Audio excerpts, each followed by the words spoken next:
So, most of us know that famous 7-day creation story, right? But what happens right after that? Well, today we're diving straight into the second chapter of Genesis.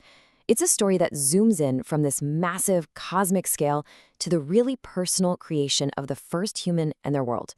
We're just going to walk through the text exactly as it's written and see what it has to say.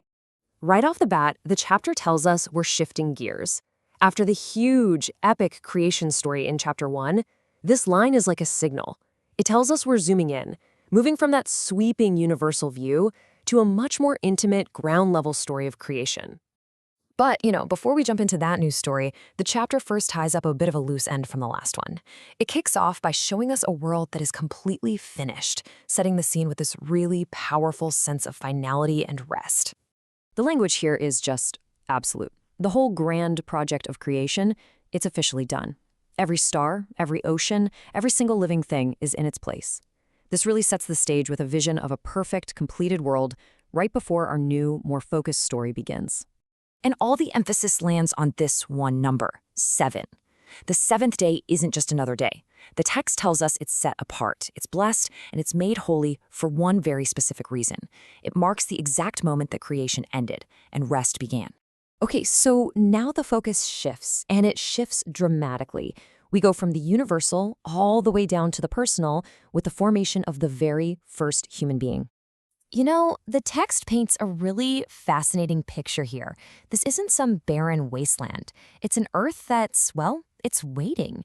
It's got water coming up from streams below, but everything's dormant, almost like it's holding its breath for two key things: rain from above and a caretaker on the ground.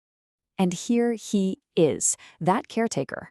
We're shown this very intimate, really hands-on creation that happens in two parts. First, the physical body is shaped from the earth itself.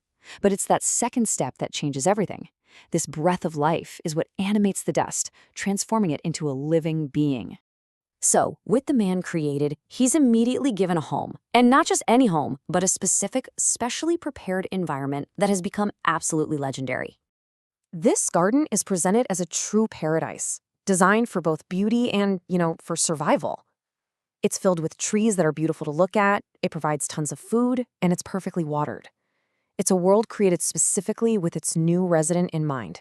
Now, right at the center, the very middle of this perfect garden, two very specific trees are planted: the tree of life and the tree of the knowledge of good and evil. Their placement, both geographically and in the story, is a huge clue that they are going to be absolutely crucial to what happens next. And what's interesting is that the story doesn't just leave the garden's location in the realm of myth. It actually gives us concrete geographical markers, naming 4 rivers. And what's fascinating is that 2 of them, the Tigris and the Euphrates, are of course major rivers in our world. It kind of grounds this paradise in a real, recognizable landscape.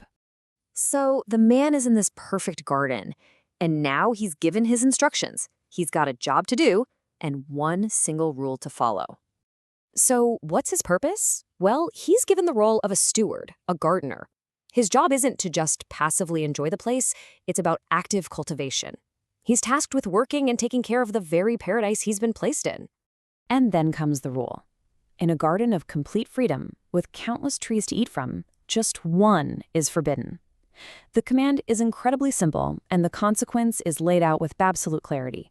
Eat from this one tree, and you will certainly die. There's no ambiguity at all.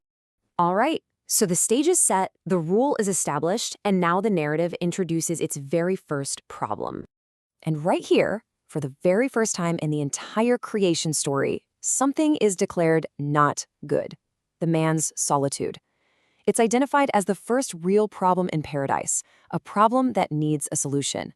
And the text tells us a suitable helper is going to be made to solve it. So the search for this helper begins.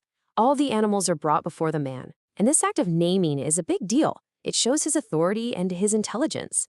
But as he goes through every single creature, from the livestock to the birds, he's also realizing none of them are like him. And that's the result of this whole parade of animals. It succeeds in categorizing the animal kingdom, but it completely fails to solve the man's problem of being alone. So the narrative just leaves us hanging with a question. If the answer isn't among the animals, where is the suitable helper going to come from? The story now moves to its climax, and it gives us a dramatic and very direct answer to that exact question. The answer doesn't come from the world around him, but from the man himself. The process described is, again, so unique and deeply personal. This isn't a creation from dust, but a creation from existing life. This almost surgical act results in the woman, who is then brought to the man, finally solving that problem of his solitude. The man's reaction is just immediate recognition. He doesn't just see another creature, he sees his counterpart, someone made of the exact same stuff as him. This famous phrase, bone of my bones and flesh of my flesh, it's a declaration of kinship, of this incredibly profound connection. And the text immediately pivots from this one specific event to a universal principle for all of humanity. It presents this foundational story as the origin story, the explanation for the institution of marriage, this idea of two individuals uniting to become a new single entity. And the chapter ends on this incredibly powerful, peaceful note. It basically summarizes the state of humanity and the world at this precise moment. It's describing a state of complete innocence, total transparency and vulnerability without any negative feeling attached to it. And that's the image Genesis chapter 2 leaves us with. Before the conflict, before the choice, before everything changes in chapter 3, the story closes on this vision of perfect harmony. And it leaves us to ponder a really profound question.